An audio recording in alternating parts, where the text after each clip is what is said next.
Una de las figuras más destacadas de las letras francesas y autor que es muy querido en España, como lo demuestra el arrollador éxito de títulos como León el Africano o Las Cruzadas vistas por los árabes. Celebrar con él el 50 aniversario de un sello, Alianza Editorial, que ha sido referente de formación para varias generaciones de españoles. Maluf es un escritor sereno, que aplica en sus obras el tono que se necesita hoy, fuera de los extremismos, tremendamente abierto, tremendamente dialogante y tremendamente consciente de una identidad que es múltiple. Je dirais que la globalisation est arrivée sans le mode d'emploi. Et en réalité, tout le monde se dit qu'il est menacé, tout le monde se dit qu'il doit se battre pour se défendre.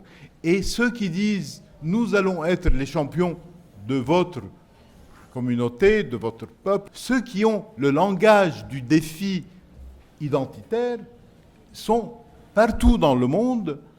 Le grand paradoxe, c'est que nous nous combattons les uns les autres parce que nous nous ressemblons de plus en plus. Nous avons beaucoup plus de choses en commun avec quelqu'un que nous voyons dans la rue à Séoul qu'avec notre arrière-grand-père.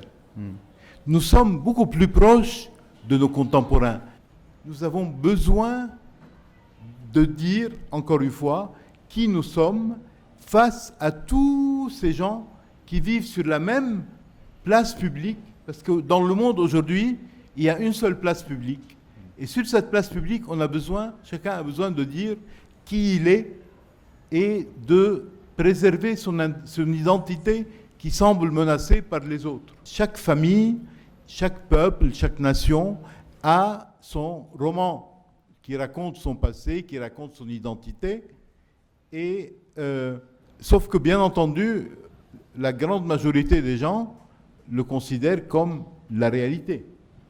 Et on a besoin de construire, face à ces romans de la destruction, entre guillemets, une autre littérature. Aucun autre moment dans l'histoire, nous n'avons eu autant besoin de la littérature qu'aujourd'hui.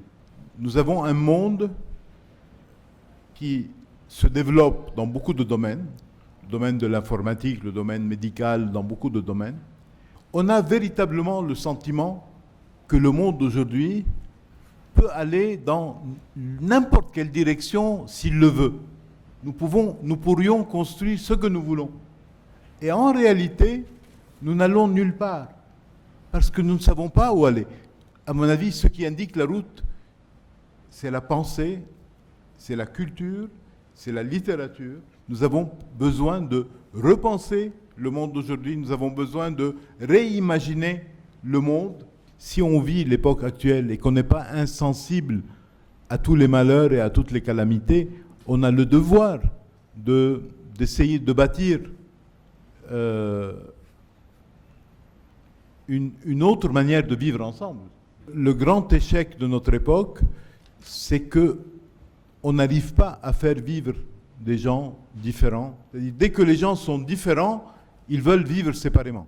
Dès que les gens sont différents, ils estiment que l'autre est forcément un ennemi qu'il faut combattre.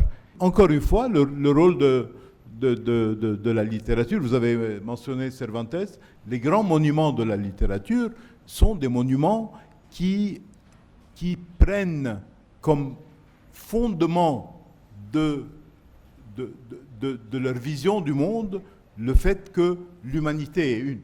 Et le fait de rassembler toutes ces histoires qu'on a écoutées et qui viennent de telle ou telle origine, c'est ça qui fait l'universalité d'une œuvre. L'humour est la caractéristique d'une pensée libre. L'humour est libérateur et il est le signe d'un esprit libre.